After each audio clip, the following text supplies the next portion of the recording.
ओम नमो भगवते वासुदेवाय।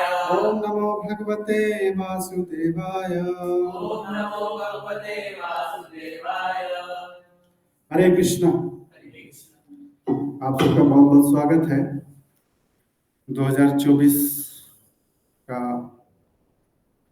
आज दूसरा तिथि है और हम आप सबको बहुत बहुत आभार प्रकट करते हैं कि आप लोग भागवतम के इस कक्षा में उपस्थित हैं। भगवान की चर्चाओं और शिक्षाओं को अपने जीवन में प्राप्त करना चाहते हैं और अपने जीवन का उद्देश्य है उसको साधना चाहते हैं। हमारी तरफ से बहुत बहुत आप सबको शुभकामनाएं। 2024 आप सबके जीवन में बहुत ही भक्ति, ज्ञान और वैराग्य लेकर आए और अपने जीवन में बैलेंस बना करके अपने जीवन को जिए और भक्ति में प्रगति करें। तो आज हम लोग जैसे कि एक टॉपिक है जिसे दिया गया है कि मेटेरियल नेचर एंड वी, हम लोग और ये जो भौतिक प्रकृति है, इसके बारे में हम लोग थोड़ा चर्चा करेंगे। तो अभी हम देखते हैं अपना जीवन का जर्नी, क्योंकि 2024 सबका अपना अपना डेट ऑफ बर्थ याद होगा, कौन से महीने में कौन से साल में आप लोग इस संसार में आ गए। जैसे मुझे अपना पता है, आप लोग को भी अपना सबका पता होगा। तो मनुष्य जीवन में 2 दिन 24 घंटे का नहीं होता है। जिस दिन हम इस संसार में आते हैं और जिस दिन हम इस संसार से चले जाते हैं। तो ये जो बीच का ड्यूरेशन है, कोई आदमी 20 साल जीवित रहता है संसार में, 40 साल, 50 साल, 60, 70, 80, 90, 100, 100, 10, 20। तो ये जो कलयुग की आयु है mostly max to max 100 year. ज्यादा रेयर देखेंगे कि 100 पार कोई कर गया। बहुत पुराने व्यक्ति हुए होंगे जिनके जीवन में लाइफ स्पैन बहुत लंबा रहता है, बट मोस्टली हम लोग कितने साल तक जीते हैं यहाँ पे? 90, 80, 90, 100 मैक्स टू मैक्स। 100 वर्ष तक जाते जाते आपकी हालत खराब हो जाएगी। आप उससे पहले सोचेंगे कि मैं मर जाऊं तो अच्छा है। ऐसी स्थिति हो जाती है, दुर्गति हो जाती है, शरीर खराब हो जाता है, पूरा ऑर्गन काम नहीं करते, आई साइड चली जाती है, डाइजेशन करने का क्षमता खत्म हो जाता है, बॉडी स्ट्रेंथ एकदम ना के बराबर होती है। और आप परिवार को आप देख पा रहे हैं कि आज परिवार में वैल्यूज कितने हैं। किसी भी व्यक्ति का आप कितना भी कुछ भी करो, उसका वैल्यूज बहुत कम ही रहो। नई जनरेशन के लोग पुराने जनरेशन के उतना वैल्यूज नहीं देते आज, राइट। तो हम बात करेंगे खुद के बारे में कि जिस दिन हम संसार में आते हैं तो हमारा अस्तित्व क्या होता है। जो जीवात्मा है जब इस संसार में आता है तो आता क्यों है, हम लोग इस संसार में क्यों आए हैं, और हम देखेंगे, सूक्ष्म अध्ययन करेंगे तो पता चलेगा हम इस संसार में सुख की तलाश में आए हैं। सबको क्या चाहिए? सुख। इस संसार में ऐसा कोई प्राणी नहीं है जिसको दुख चाहिए। हर व्यक्ति इस संसार में सुख चाहता है। वो सुख 24 घंटे के लिए नहीं चाहता, या एक सप्ताह के लिए, एक महीने के लिए, ये 1 वर्ष के लिए नहीं चाहता। वो आजीवन सुखी रहना चाहता है, कभी भी वो दुखी होना नहीं चाहता है। तो जिस दिन हम इस संसार में आ गए, हमारे से पहले ये संसार बना हुआ है, हमारे डेट ऑफ बर्थ से पहले ये संसार चल रहा है। यहाँ की राजनीति, यहाँ का आर्ट, कल्चर, एजुकेशन, सारी चीजें, व्यवस्थाएं सब चल रही है। तो सोचो, जो जीवात्मा है इस संसार में सिर्फ मनुष्य योनि में नहीं है।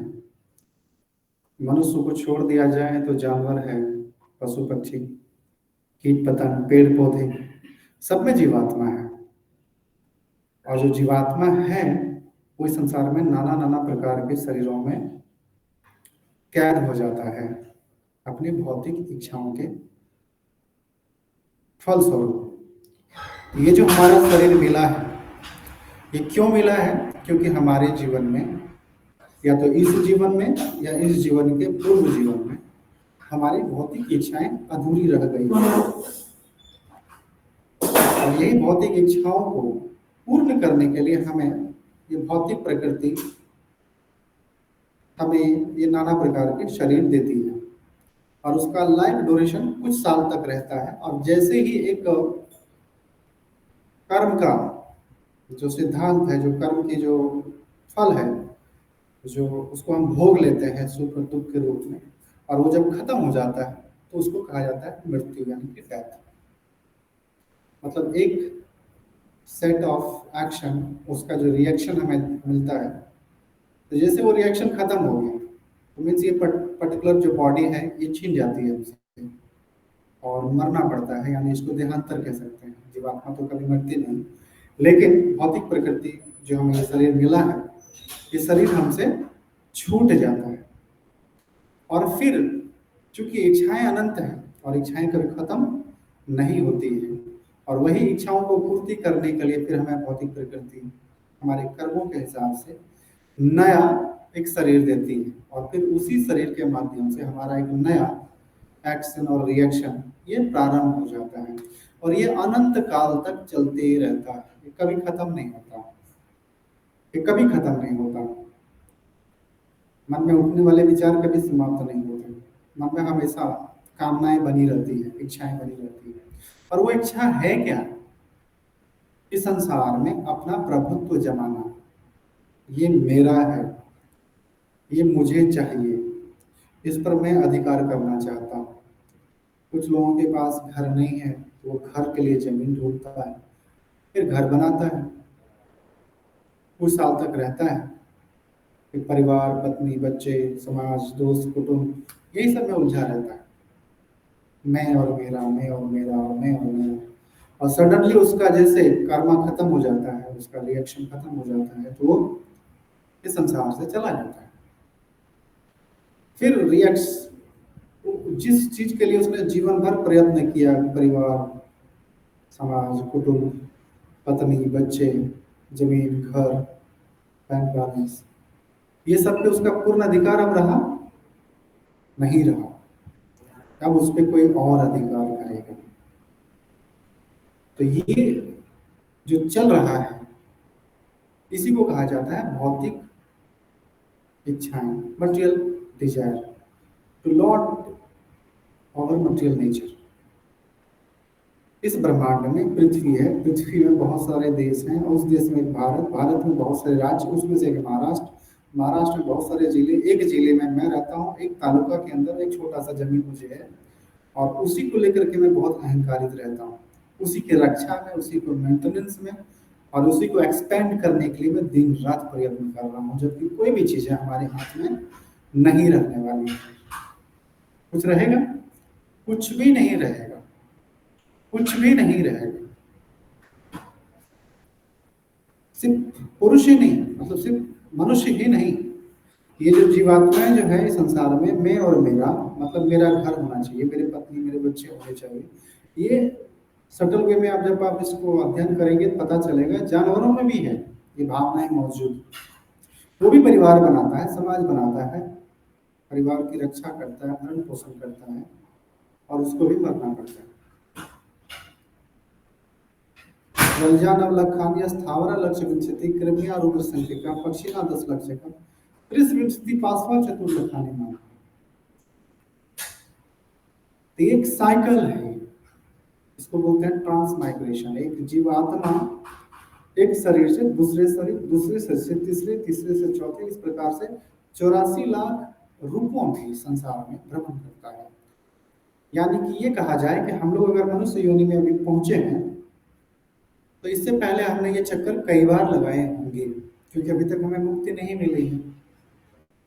अब यहाँ पे एक प्रश्न आता है, ये भौतिक वर्ल्ड है क्या, ये संसार है क्या? इस संसार में हमेशा हमारी इच्छा के विरुद्ध होता है। हम जो चीज चाहते हैं वो होता है, जो चीज हम प्राप्त करना चाहते हैं वो होता है नहीं होता, हमारी इच्छाओं के विरुद्ध होता है। चलो ठीक है, ये मेरी बात है कि मैं जो भी चीजें चाहता हूँ नहीं होता। क्या आप लोगों का होता है? आप किसी से भी पूछो, चाहे वो किसी भी समुदाय और जाति से संबंध रखता हो, हिंदू हो, मुस्लिम हो, क्रिश्चियन हो, सिख हो, ईसाई हो, यहूदी हो, भगवान को मानने वाले हो, नहीं मानने वाले हो, सबकी यही गति है। रिपोर्ट क्या आएगा? कि मैं जो चीज चाहता हूँ वो मुझे प्राप्त। रेयर कुछ इच्छाएं पूर्ण होती है, लेकिन मोस्टली सारी इच्छाएं अधूरी रह जाती है। जैसे अभी आप लोग बैचलर हो, कुंवारे हो, आप लोग का मोस्टली क्या इच्छा है जीवन को लेकर? क्या प्राप्त करना चाहते हो? जॉब। हाँ, कृष्णा को प्राप्त करना है, जॉब चाहिए। और आप अपने बारे में बताओ कि क्या चाहते हो। हाँ, प्राइम डिजायर बताओ।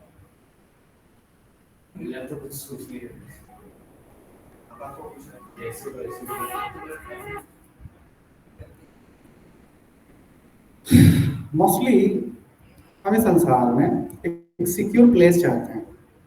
अब चूंकि रोज हमें भूख लगेगी 3-4 घंटे में, उसके लिए भोजन पानी की व्यवस्था चाहते हैं। हम जॉब नहीं चाहते, हम पैसा चाहते हैं, क्योंकि पैसे से हम हर भौतिक चीजों को, सुविधाओं को खरीद सकते हैं। जॉब एक माध्यम हो सकता है। हमें लगता है कि हम उसी के लायक हैं, तो हमें एक जॉब मिल जाए तो बहुत बड़ी बात हो जाए। मान लीजिए अगर जॉब की आवश्यकता नहीं है, किसकी आवश्यकता है? धन की आवश्यकता है। और वो धन कितने प्रकार का होता है? धन जिसको हम लोग खाते हैं अनाज के रूप में, वो भी एक धन है। दूसरा, पत्नी, ये भी एक धन है। बच्चे, ये भी एक धन है, आवश्यकता है। परिवार, कुटुंब, ये भी एक धन है। घर, ये भी एक धन है। स्वास्थ्य, शरीर, ये भी एक धन है। सोसाइटी में, समाज में अपना नाम, वर्चस्व, ये भी क्या है?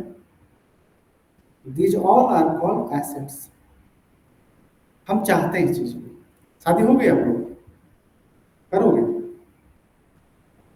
कंफर्म नहीं?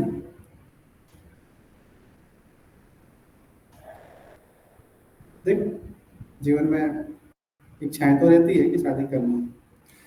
तो पत्नी आ जाएगी तो वो भी क्या है? धन है ना? तो वास्तव में इस संसार में आदमी अपना कोटा का, अपने जीवन का धन चाहता है। तो मतलब हमारे पास ये सारी चीजें नहीं है अभी मौजूद। हम डिपेंडेंट हैं। किसके ऊपर? कौन दे सकता है? अगर हम खुद दे सकते थे तो हमें दुखी होने की कोई प्रश्न ही नहीं। अगर हम सारी चीजें को क्रिएट कर सकते हैं, हमें दुख होने की बात है नहीं। हम डिपेंडेंट हैं किसी और के बनाए हुए रिसोर्सेज पर। और ये सारी चीजें इस संसार में हमें भौतिक प्रकृति ही प्रदान करती है, चाहे वो अनाज हो, पानी हो, हवा हो। जैसे हमारा भी शरीर इस भौतिक प्रकृति से ही बना है। 5 ग्रॉस एलिमेंट है, 3 सटल एलिमेंट है। भगवान भगवत गीता में बताते हैं, भूमिर अपो अनलो वायु खम मन बुद्धि रेच अहंकार इत्यम में भिन्न प्रकृति अष्टधा। ये जो संसार में जितने भी रूप रंग में देख पा रहे हो आप, ये सारा चीज शेप एंड साइज में जो भी दिखती है वो 5 ग्रॉस एलिमेंट से बना है। हवा, पानी, अग्नि, पृथ्वी और आकाश। और 3 है सूक्ष्म, जो है मन, बुद्धि और अहंकार। तो इतने लोगों की आबादी है। अब मैं भी आ गया इस संसार में। आज पूरे पृथ्वी में लोगों की आबादी, मतलब मनुष्य की आबादी, सिविलाइज्ड और अनसिविलाइज्ड, जिसमें कल्चर, भाषा, संस्कृति का विकास हो गया, और जो आज भी कैनिबल स्टेट में है, मतलब एकदम बिल्कुल शारीरिक भौतिक चेतना में है, हंट एंड ईट इस मेंटलिटी में है, वो अनसिविलाइज्ड है। तो दोनों को मिला करके उनकी हमारी आबादी कितनी है? 800 करोड़ का। अकेले भारत की आबादी 100 करोड़ से पार हो गई। पूरी पृथ्वी में इतनी आबादी है। अब इसमें से एक और मैं बढ़ गया, आप भी बढ़ गए, आप बढ़ गए। और सब यहाँ इस संसार में क्या करने आए हैं? यही भौतिक सुख। और वो भौतिक सुख है क्या? कहाँ कहाँ सुख प्राप्त होता है आपको संसार में? कौन सी ऐसी एक्टिविटी है जो आपको बहुत प्लीजिंग, बहुत ही खुशी, संतुष्टि प्रदान करती है? काम में कामयाबी।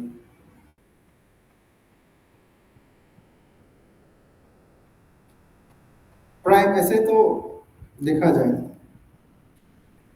तो जब हम अपने इंद्रियों को तुष्ट करते हैं तो वहां हमें सुख मिलता है। लेकिन इंद्रियां कभी संतुष्ट होती नहीं है। जैसे ये जो पेट है, इसमें जठर अग्नि जल रही है, कितना टन अनाज डाल दिया हमने, कभी भरा, कभी भरेगा? थोड़ी देर हम जब भोजन करते हैं तो हमें सुख का, आनंद का प्राप्ति होता है, लेकिन फिर 3 घंटे के बाद इसकी डिमांड बनी रहती है शरीर में, है ना? जब हम सोते हैं तो हमारा पूरा बॉडी हील होता है, नरिशमेंट होता है, हमें अच्छा लगता है, बहुत फ्रेश महसूस होता है। लेकिन फिर से हमें सोना पड़ेगा क्योंकि हम फिर सारे थक जाएंगे। तो सोने में भी आनंद है, खाने में भी आनंद है, लेकिन इसका डिमांड कभी पूरा, ये निरंतर बना रहेगा। तीसरा, जब हम अपने चाहने वालों को दूसरे जीवों से या खतरों से अगर हम बचाते हैं तो वहां पे हमें सुख का अनुभूति होता है।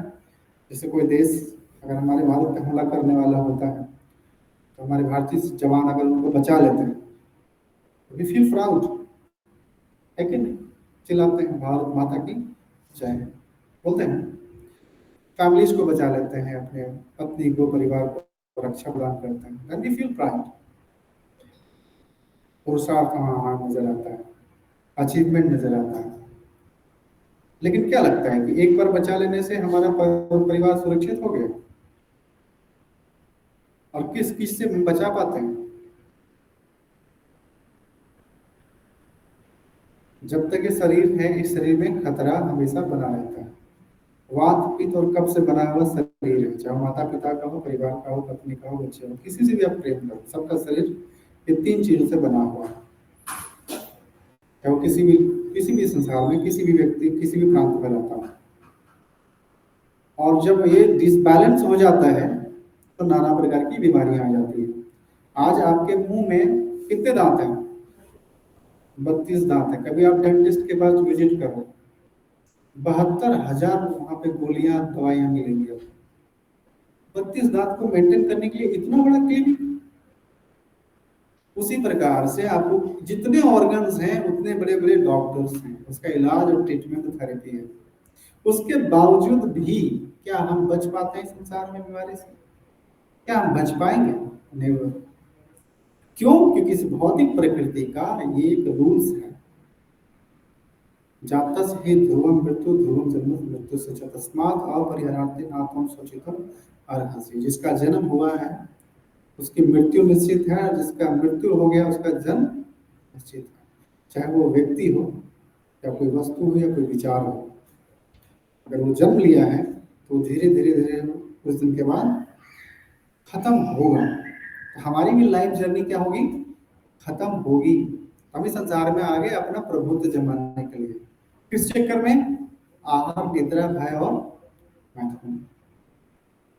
मैथुन भी एक सुख है।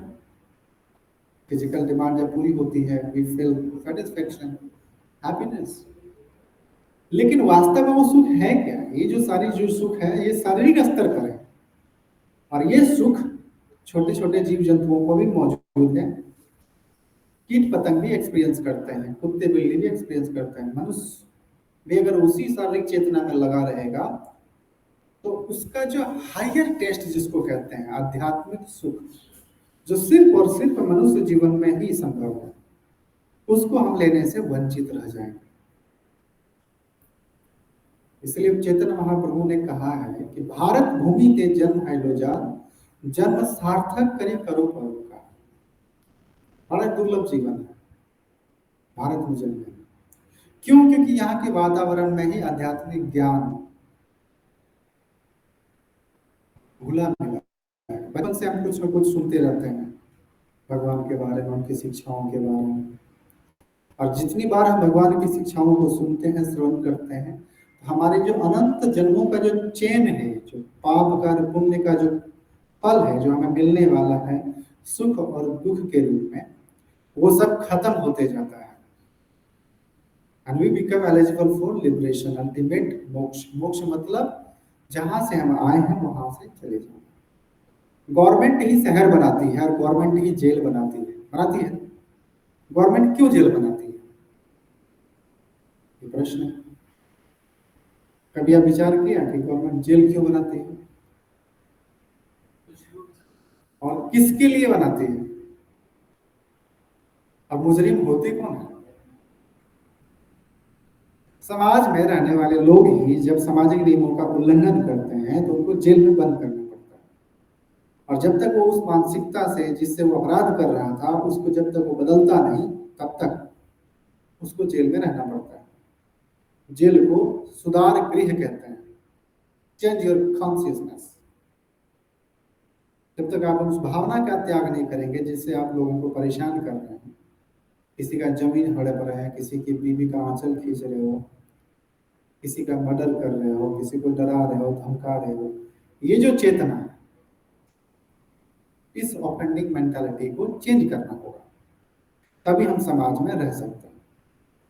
और जब हम समाज में रहते हैं तो सरकार हमारे लिए पूर्ण तरह से बाध्य है हमारा मेंटेनेंस करने के लिए, हमारा प्रॉपर ग्रोथ के लिए, है कि नहीं? गवर्नमेंट हमें पूरी तरह से आज़ादी देती है, लिबरेशन देती है। We can make society, family, celebration, सब चीज़ खुशियाँ मना सकते हैं साथ में, कुटुंब को हम बुला सकते हैं, एक दूसरे का हैप्पी बर्थडे बोल सकते हैं, हैप्पी न्यू ईयर बोल सकते हैं, हैप्पी वेडिंग डे बोल सकते हैं, है कि नहीं? शोक मना सकते हैं, खुशी मना सकते हैं। लेकिन ये सारी सुविधाएं जो जेल में बंद है वो मनुष्य मना सकता है क्या? क्यों? क्योंकि वहां पे आजादी कम है। उसी प्रकार से जब ये संपूर्ण क्रिएशन होता है तो उस क्रिएशन में कुछ ऐसे जीवात्मा जो भगवान से ही बगावत कर लेता है और भगवान से चिढ़ने लगता है, ईर्ष्या करने लगता है, तब हम वैकुंठ, भगवान का लोक का मतलब होता है वैकुंठ, जहां पे कोई कुंठा नहीं है। कुंठा समझते हो? एनवियसनेस, ईर्ष्या, द्वेष, दूसरे से जलने की प्रवृत्ति, यहां इस संसार में कुंठा है, ईर्ष्या है, द्वेष है। एक व्यक्ति दूसरे व्यक्ति से लड़ाई करता है, झगड़े करता है, ईर्ष्या द्वेष करता है। एक कम्युनिटी दूसरे कम्युनिटी से करता है ना? एक देश दूसरे देश से करता है। एक भाषा वाले दूसरे भाषा वाले को नीचा दिखाता है, करता कि नहीं करता? ये आप जितना देखेंगे अध्ययन करेंगे आपको पता चलेगा कि ईर्ष्या द्वेष है। एक भाई साथ में खा पी करके बड़ा हुआ, शादी हुई, अब दोनों का बीच में क्या हो रहा है? ईर्ष्या द्वेष हो रहा है कि नहीं हो रहा? सिर्फ मनुष्य ही नहीं, जानवरों में भी ये चीज मौजूद है। आपने एक गली के कुत्ते को देखा होगा, जैसे ही दूसरा गली का कुत्ता एंटर करता है ना, सारे कुत्ते एक्टिव हो जाते हैं। इधर कैसे? ये आपन का इलाका है, इधर की गलियों में, इधर के नालों में सिर्फ आप लोग राज करेगा, तुम लोग इधर भौंकने का नहीं। हम लोग अंधेरी वेस्ट वाले हैं, तुम लोग अंधेरी ईस्ट वाले, तो ईस्ट में रहने का, वेस्ट में आके भौंकने का।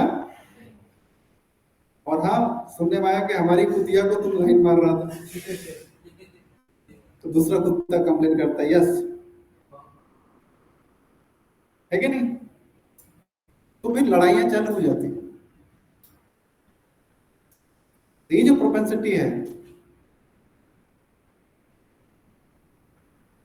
अभी कॉलेज में बच्चे पढ़ाई करने जाते हैं, फर्स्ट ईयर में जाते ही बस पैचअप हो जाता है।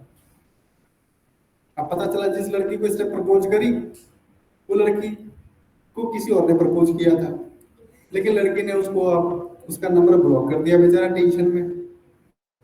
उसको पता चल गया कि आपने इसको प्रपोज कर दी, अब वो आपका नंबर ले लिया, आपसे ईर्ष्या द्वेष कर रहा है, ये मेरी बंदी है। एडमिशन उसको जन्म दिया किसी और माता पिता ने, एडमिशन का पैसा किसी और ने भरा है, वो 2 महीने से आपके कॉलेज में घूम रहे हैं, वो उसकी है ना आपकी है। लेकिन यहाँ देख, ये फॉल्स जितना भी लड़ाइयां झगड़े होती है, ये इसी रिसोर्सेस को लेकर के होता है। हर व्यक्ति संसार में आनंद चाहता है, सबकी भौतिक वासनाएं हैं और जो अतिरिक्त है, और ये कभी पूर्ण होने वाली नहीं है। अगर हम शारीरिक स्तर पर सुख लेते रहेंगे तो यही सुख बाद में क्या हो जाएगा, दुख का कारण बनेगा। प्रकृति के नियम, प्रकृति ने हमारे ऊपर एक नियम बनाया है। प्रकृति जस्ट लाइक अ मदर, और एक अच्छी माँ कभी भी अपने बच्चों में गलत आदतों को डेवलप होने नहीं देती।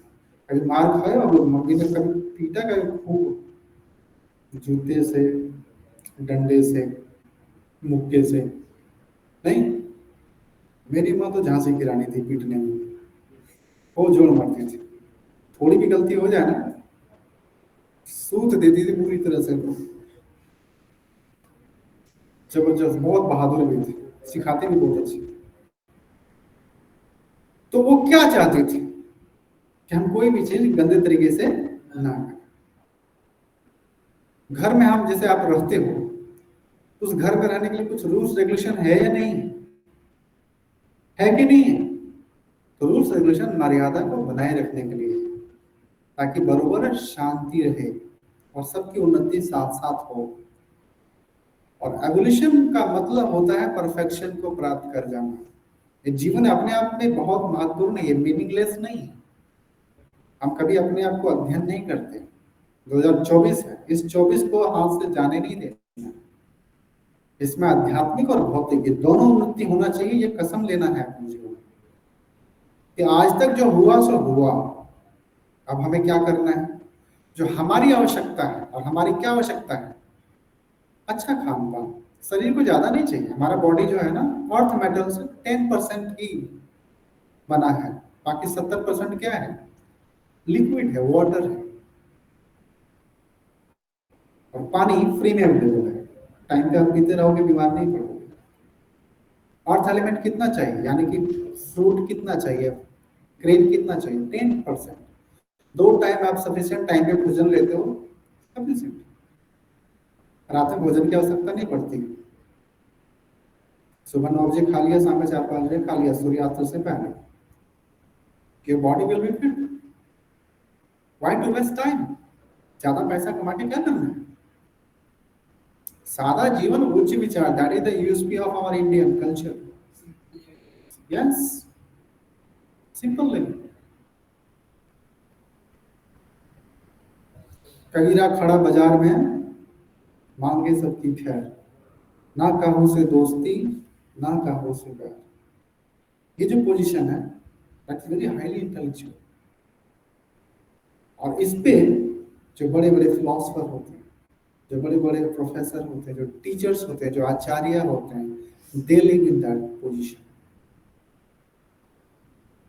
वो सबके बारे में सोचते हैं, सबका वेल विशिंग सोचते हैं। वो बॉडली कॉन्सेप्ट नहीं रहता कि मैं हिंदू हूँ, मैं मुस्लिम, सिख, ईसाई।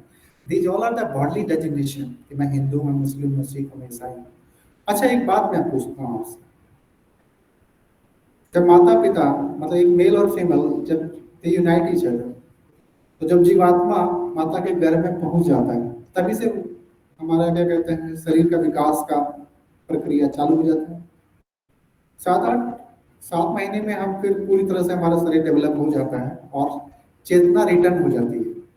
मतलब हम फील करने लगते हैं पेन को, हैप्पीनेस को। तो जिस एटमॉस्फेयर में हम रहते हैं, यूरिन, स्टूल, सब खुद बच्चे का नाल माता के नाभि से, नाल से जुड़ा रहता है।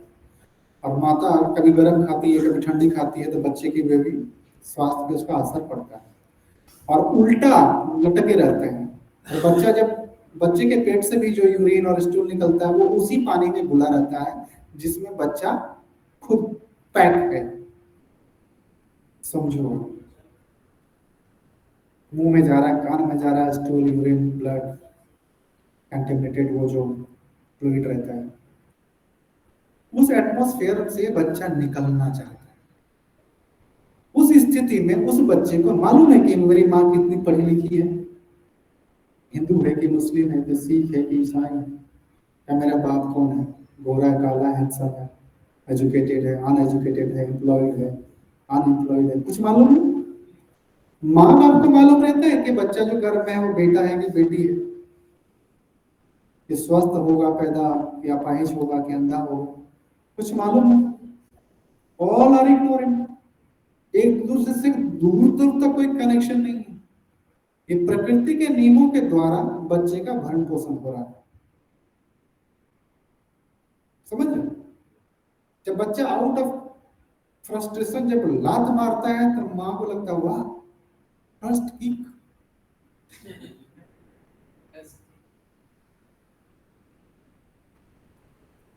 पहला लात मार, ये देखो दूसरा लात मार। दीज ऑल आर फिल्मी थिंग्स। बच्चा मर रहा होता है, वैसा पानी को आप कभी कंज्यूम नहीं करोगे पूरा जीवन में। स्टूल और यूरिन से ढला हुआ कभी करोगे कभी?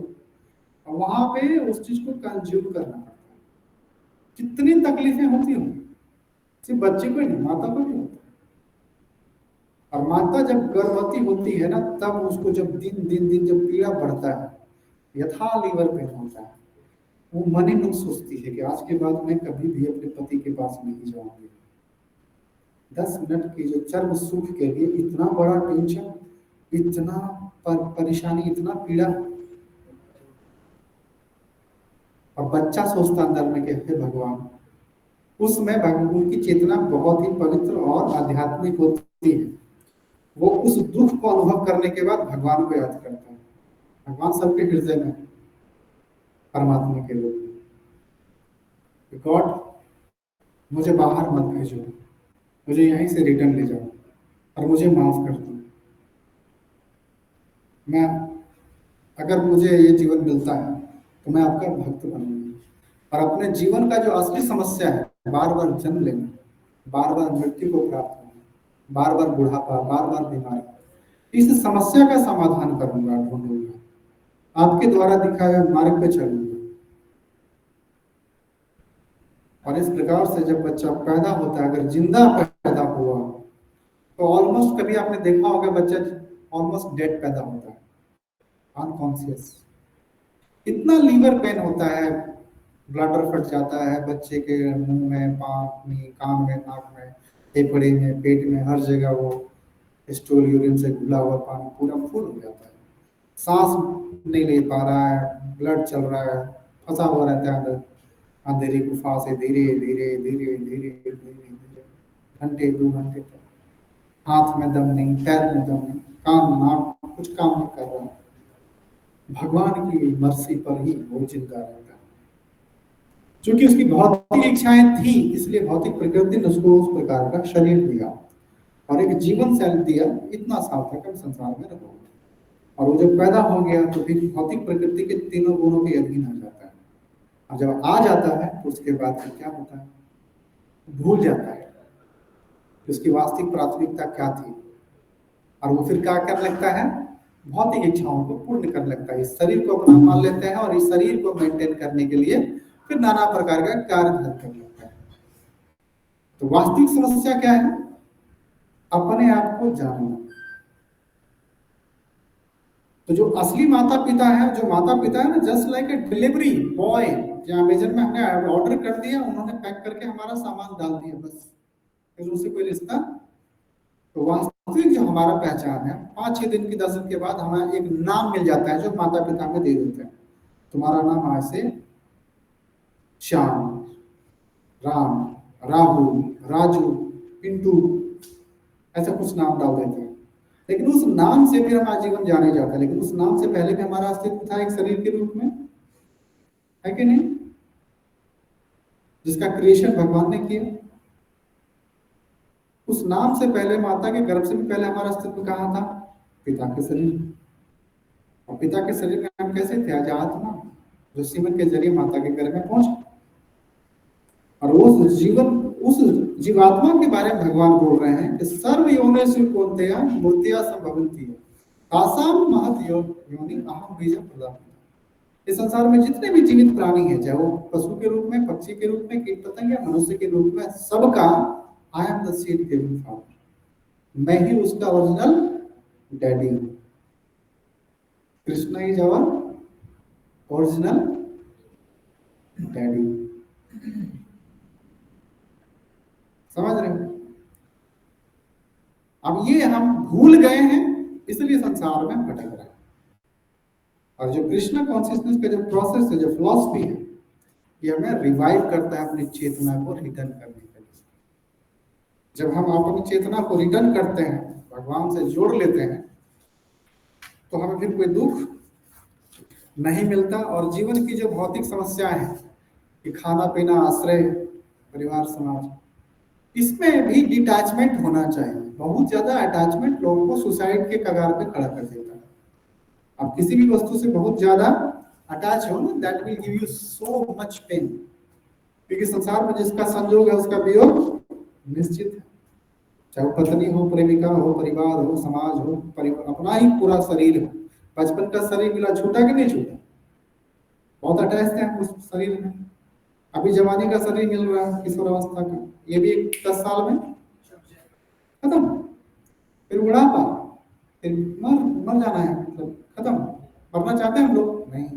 तो why not to solve the real problem of our life, that is बार बार जन्म लेना, पुनरअपि जननम पुनरअपि मरणम, पुनरअपि जठरे अग्नि संयम। बार बार गर्भाशय में माता के गर्भ में जाना, जन्म लेना, बीमार पड़ना, बुढ़ापे में मर जाना। तो ये जो रिपीटिशन है, इसको बंद करना। और क्या है उसके लिए? उसके लिए ज्ञान चाहिए, उसके लिए वैराग्य चाहिए, डिटैचमेंट। कैसे प्राप्त होगा? भागवतम 1-7 भगवान बताते हैं, भक्ति योग प्रयोजिता जन आदि आशु वैराग्य ज्ञानम चयात अहेतुका। वासुदेव भगवती भक्ति योग प्रयोजिता जन आदि आशु वैराग्य ज्ञानम चयात अहेतुका। By rendering devotional service unto Sri Krishna, one immediately acquires course of knowledge and detachment from this world. इस संसार में जो कैसे जीना है, एक वैरागी के भांति जीना है। ये जान के जीना है कि जीवन में जो भी चीजें प्राप्त हो रही है वो धीरे धीरे क्या होगा, छूटेगा। और जब छूटेगा तो दुख ना हो, उसके लिए हमें क्या करना चाहिए? ज्ञान और वैरागी की आवश्यकता होती है। इसका दृढ़ता चाहिए। वो कैसे प्राप्त होगा? जब हम भगवान वासुदेव को अपने आप को सरेंडर कर देते हैं। आप अपने घर में देखो पोजीशन, आपके ऊपर कौन है? आपकी माता। और आपके माता के ऊपर कौन है? पिता। Your father controlling your mother and you also. तो इसी प्रकार से भगवान प्रकृति के बारे में बोलते हैं, मया अध्यक्षेण प्रकृति सुवित चराचरम हेतु न कोत्या जगत परिवर्तते। संसार में जो भी चीजें हो रही है सब मेरी अध्यक्षता में हो रही है। जन्म हो, मृत्यु हो, मेंटेनेंस हो, कोई भी चीजें हो। Mother Nature gave us this body. One day we will be dissolved. फिर एक नया शरीर मिलेगा। तो ये सेटअप में क्यों जाना? Why not to solve this thing? क्योंकि हम लोग भारत में हैं and we are more civilized. क्योंकि हमारे पास आध्यात्मिक ज्ञान है, जीवन जीने की कला है, आर्ट ऑफ डाइंग ऑल्सो। आदमी आर्ट ऑफ लिविंग की बात करता है, बट आर्ट ऑफ डाइंग के बारे में कोई नहीं बात करता। यम यम आप्य स्मरण भाव तजंती कलेवरम तम तम एव व्यति कोत्य सदा तद भाव भाविता। मरने के टाइम में भौतिक जीव की जो चेतना रहती है, एक मनुष्य का जो चेतना रहता है, वो उसी स्वभाव को प्राप्त हो जाता है। अगर हम बहुत ज्यादा अटैच रहेंगे अपनी पत्नी, परिवार या प्रेमिका से, तो अगला जीवन हमें मिलेगा कैसा मिलेगा? फीमेल के रूप में मिलेगा। वो जो लड़कियां घूमती है ना मार्केट में, और हमारे शरीर में उसके शरीर में कोई भेद नहीं, बस कर्मों का लेखा जोखा है। कर्म के हिसाब से उसको स्त्री शरीर मिला, कर्म के हिसाब से मुझे पुरुष शरीर मिला। पुरुष शरीर स्त्री शरीर के मुकाबले ज्यादा सुदृढ़ और ज्यादा तपस्या के लिए बना हुआ। इसमें ज्यादा सुविधाएं हैं। हमारा शरीर स्त्री के शरीर के मुकाबले ज्यादा सुविधाएं, मतलब ज्यादा सुख इसमें प्रदान होता है। स्त्रियों के शरीर में अन्यथा दुख होता है। हर महीने उनका बहुत साइकोलॉजी बदलता है, फिजिक चेंज होता है, सो मेनी थिंग हैपेंस। समझ रहे हो? तो पुरुष शरीर प्राप्त होना, that is the highest blessing of Lord. और इस चीज को प्राप्त करने के लिए हमें अनंत जन्मों में हमने जितने सारे वेदों में रिचुअलिस्टिक एक्टिविटीज बताया गया है, नाना प्रकार का तीर्थ स्थल में जाना, घूमना, तपस्या करना, दान धर्म, जितना भी करना सब किया हमने, तब जाकर के हमारे मुख से हरिनाम निकल रहा है। तो ये समझना चाहिए कि जो भी व्यक्ति भगवान का नाम ले रहा है, इज वेरी ग्लोरियस। चाहे वो किसी भी परिवार में जन्म लिया हो, चाहे वो मांस भक्षी परिवार में जन्म लिया हो, कुत्ता बिल्ली खाने वाले परिवार में जन्म लिया हो, या फिर एक हाईएस्ट ब्राह्मण या वैष्णव परिवार में जन्म लिया हो, अगर उसके मुख से भगवान का नाम उच्चारण हो रहा है and he is very glorious. उसने अपने पूर्व जन्म में ये सारे क्रियाकलाप और कांड कर चुके हैं, तभी वो कर पा रहा है। इसलिए हमें दृढ़ता से भगवान का नाम का जप करना चाहिए और अपने आप को भक्ति में उन्नति करना चाहिए। टाइम टू टाइम भक्तों के साथ में रह करके अपना प्रोग्रेस को चेक करना चाहिए। तो आज हम यहीं पे समाप्त करेंगे। ठीक है, आप लोग से आग्रह है कि आप लोग हमेशा टाइम कराइए और दृढ़ता के साथ पूरा साल को बर्बाद नहीं होने देना है। चाहे कुछ भी हो जाए, संतुष्टि जब भक्ति करते हैं तभी मिलता है, संसार में आपको आनंद नहीं मिलेगा। ठीक है, एक बार बोलिए हमारे साथ, हरे कृष्णा कृष्णा कृष्णा कृष्णा हरे हरे हरे राम हरे राम। श्रील प्रभुपाद की जय।